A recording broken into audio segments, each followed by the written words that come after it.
Hi, I'm Amira Khalid, and I'm the creator and host of Inspiring UAE Women, the one and only podcast focused on female leaders in the United Arab Emirates. Welcome to season 2.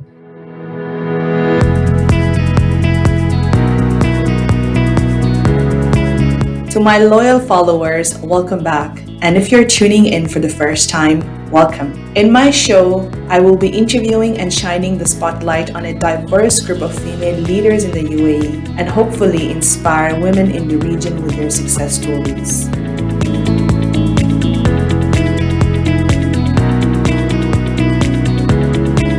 Thank you so much, everyone, for tuning in. I hope you enjoy listening to my podcast, and if you do, please subscribe and leave your comments and ratings on iTunes. You can also follow the Inspiring UA Women podcast on social media and get in touch with me. Details will be in the episode description. My guest today is Dr. Hoda Alkhzaimi.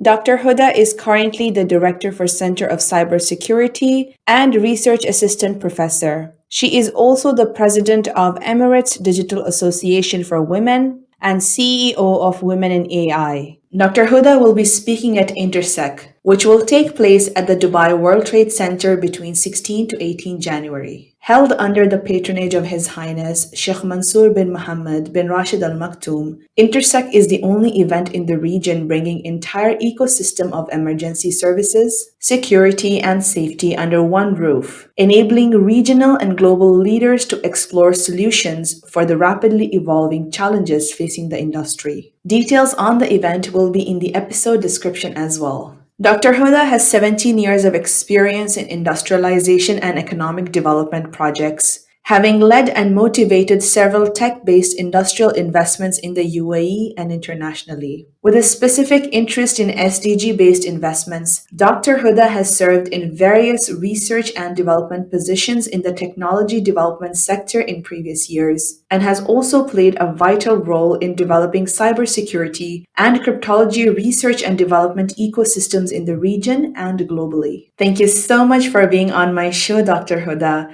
It is an absolute pleasure to have you. Can you tell us the backstory about what drove your interest in technology? Thank you, Amira, for having me here.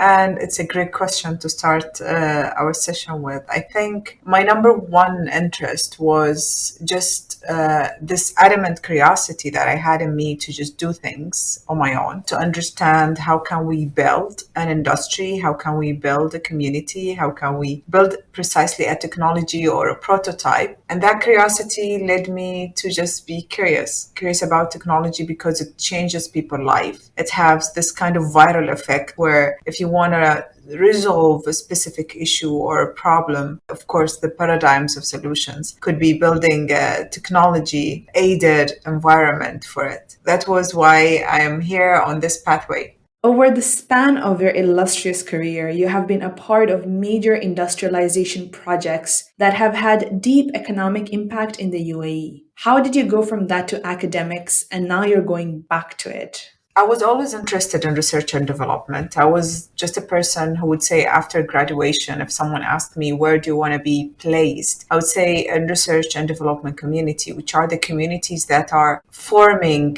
the middle layer in between an industry and academia. And I always was interested in this flow of creation, flow of building prototypes, building industry products, building actually solutions to prominent problems. So, of course, working with the UAE private sector, government as well, it was a very interesting experience because you get to work on multiple technology products or multiple industrial projects in one setting, I would say. So I would always tell my friend it was like working in a glass house where you have your own task and mission of building a specific technology and industry. But at the same time, you have this kind of 360 view of what's happening in the cross sectors that are being built in the neighborhood at the same time. And this allows you to see the impact, the accelerated economic impact on multiple sectors when you are trying to build one stream of economic growth across a certain industry. And from that, I went to academia because I was extremely interested in building this industry, which was on primarily defense and cybersecurity. It's a research-driven industry. You have the ability to build your own components. I had a master's degree in mathematics and information coding and cryptography. And then I pursued afterwards because I was like, okay, it's not enough to know how to design things, but you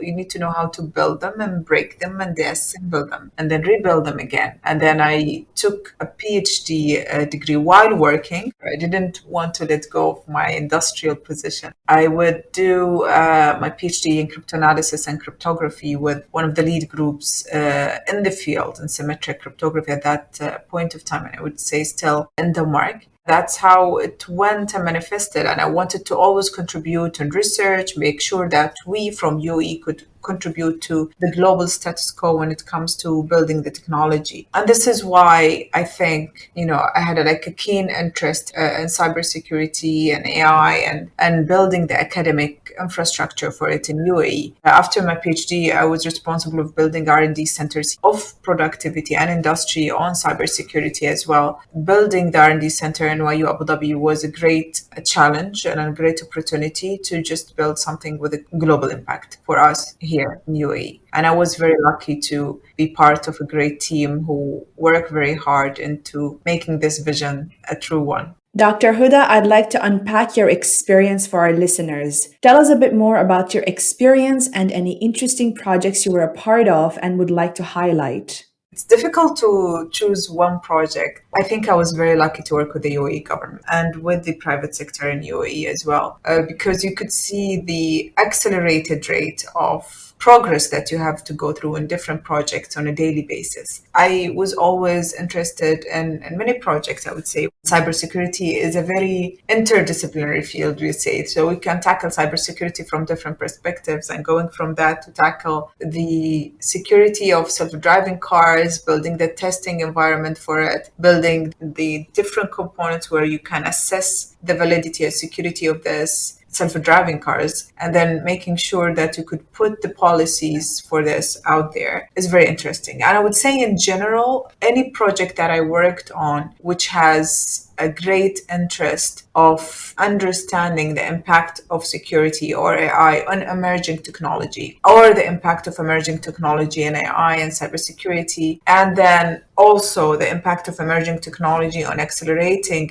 economic growth across different sectors. I still work on other interdisciplinary projects, for example, avionics security, security on different elements as well. And not only that, but strategic level industry build projects where we build industrial strategies in different sectors as well are projects that are dear to my heart. So along the journey, your favorites would change when you are a junior, when you are a mid-level career, and when you're a senior. And Dr. Hoda, did your projects have a regional or an international focus? Some of them are globally focused, some of them Abu Dhabi focused, some of them across the UAE. So it depends on the collaboration that we're building. We have definitely projects with international impact that are coming from here, from the UAE, especially projects that I worked with that has an element of SDG impact and technology in collaboration with entities like the UN, the ITU. These are the ones with a global impact most of the time.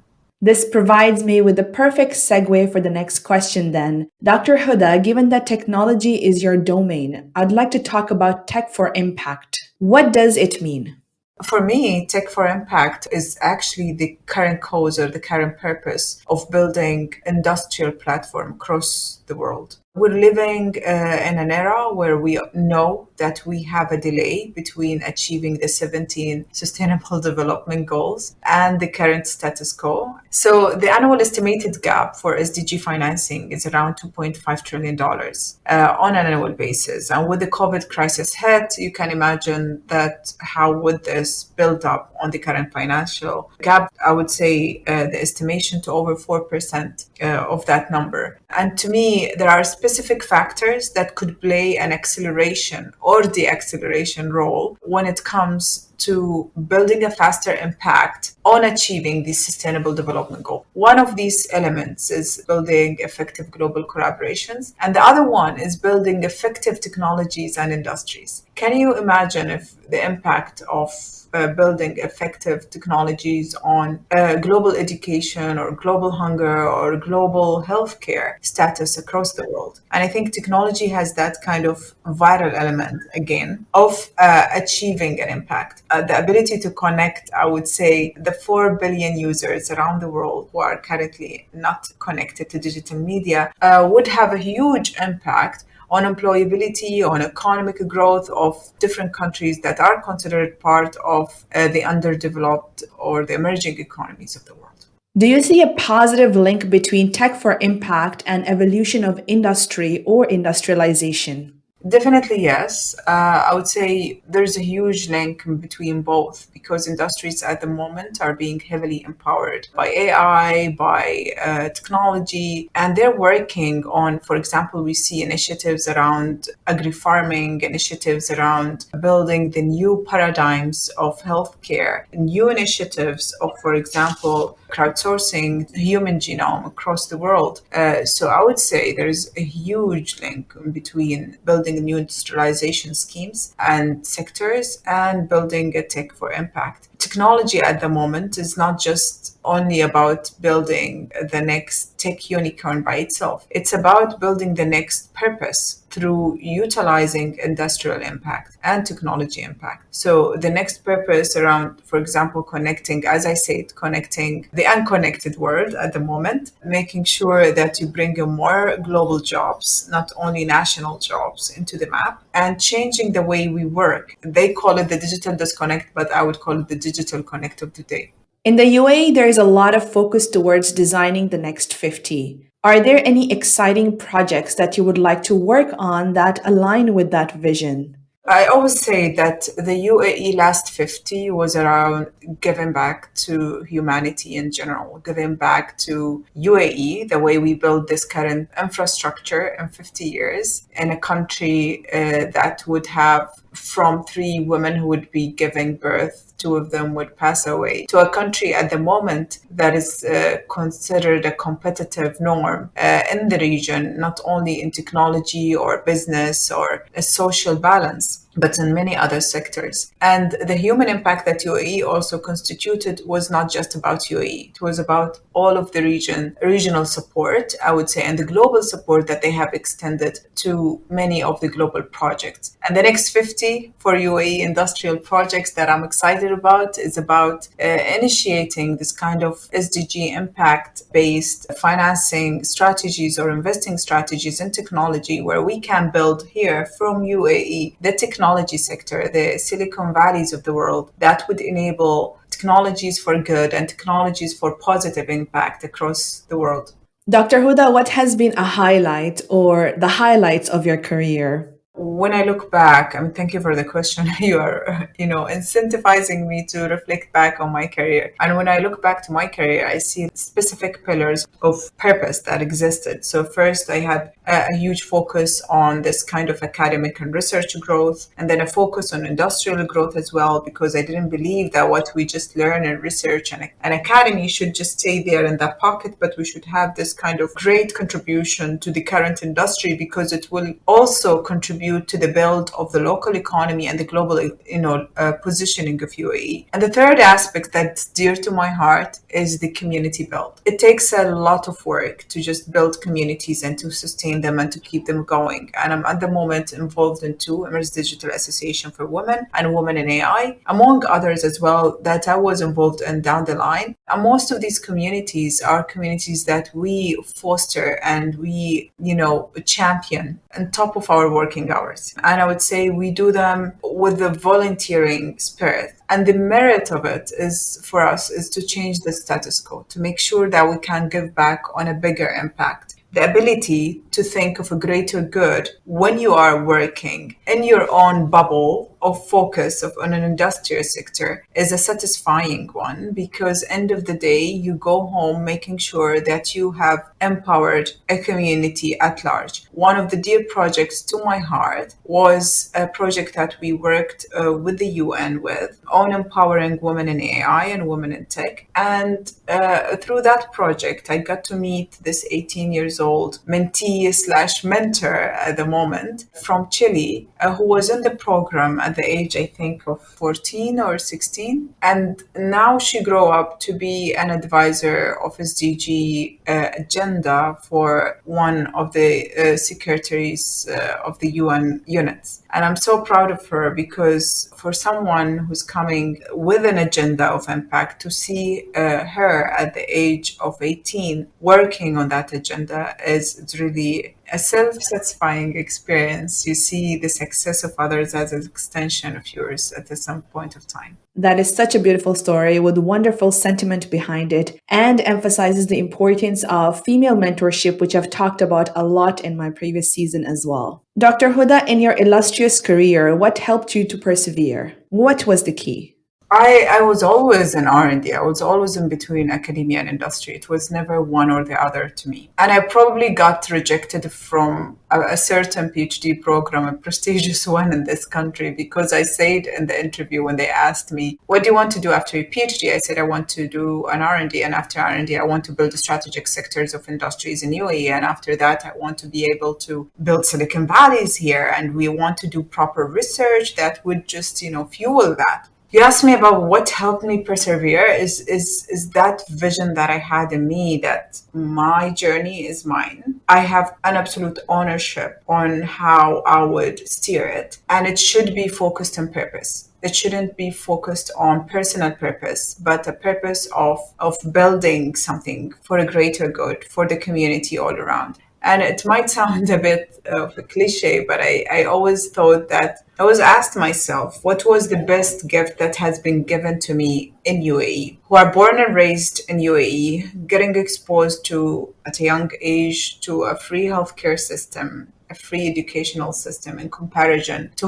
who could have existed in any other system around the world. UAE taught me that the best legacy that someone can leave behind is an opportunity that multiplies. And if you are within a sector that could multiply opportunities for you and others, then that's a sector that you should build and thrive to build. And that's what keeps me going. What keeps me going is being involved in sectors of industry and technology that could build opportunities for other. And this opportunity could keep on multiplying for many generations to come. So I would hope that we will all be able to be part of that at one point or another.